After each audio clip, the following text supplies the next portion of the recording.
वक्फ कानून पिछले कई महीनों से काफी चर्चा में है।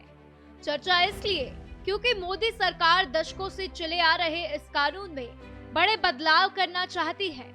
सरकार की मंशा है कि पुराने कानून को संशोधित कर नए कानून बनाए जाएं। लेकिन जैसे ही अगस्त 2024 में इस कानून का प्रस्ताव संसद में पेश किया गया, तभी से इस नए बिल के खिलाफ हंगामा भी शुरू हो गया। आज संसद के निचले सदन यानी लोकसभा में ये बिल पेश होगा।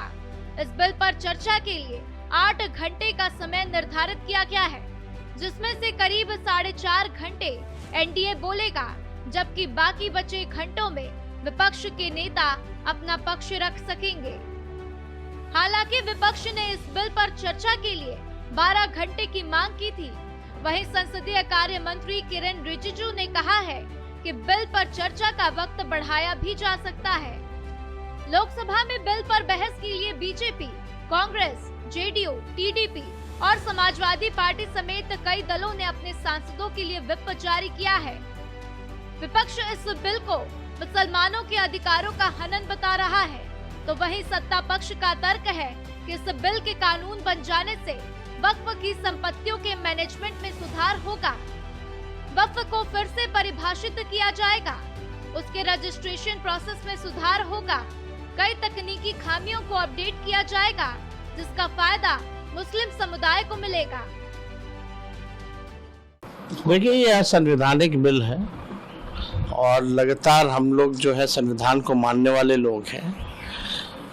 भाजपा के लोग चाहते हैं नागपुर का कानून को थोपना, वो हर किस हम लोगों को बर्दाश्त है। हम लोग गंगा जमीनी तहजीब को मानने वाले लोग हैं। चाहे बिहार में विधानसभा हो, विधान परिषद हो, उसका विरोध किया था इस बिल का, और आने वाले समय में भी हम लोग विरोध करेंगे। 75 साल वर्सेस मोदी कार्यकाल, 75 साल मिले ना ऑपोजिशन को। आप क्या कर सकते थे? वक्फ का आपने करके दिखाया। आपने लूटा है वक्फ को, लूट का अड्डा बनाया है आपने वक्फ को, गरीबों के हकों को लूटा है अमीरों ने, ये करके दिखाया। यतीमों का, मिस्कीनों का, गरीबों का हक मारा है आपने। अब मौका दूसरे के पास जा रहा है तो पीठ में दर्द हो रहा है। कह रहे मस्जिदें छीन लेंगे, मदारिस छीन लेंगे।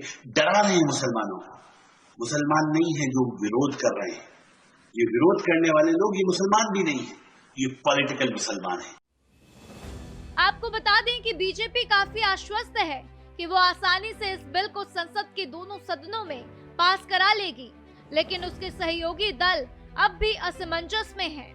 चाहे वो चंद्रबाबू नायडू वाली टीडीपी हो या फिर नीतीश कुमार की पार्टी जेडीयू। हालांकि जेडीयू ने बिल का समर्थन करने का संकेत दे दिया है। वहीं शिवसेना शिंदे गुट भी पूरी तरह से बीजेपी के साथ है। वहीं कांग्रेस समेत पूरा विपक्ष इस बिल में अड़ंगा लगाने के लिए पूरी तरह से तैयार है। लिहाजा केंद्र सरकार की राह उतनी आसान नहीं होगी। Bureau report, Bharat express.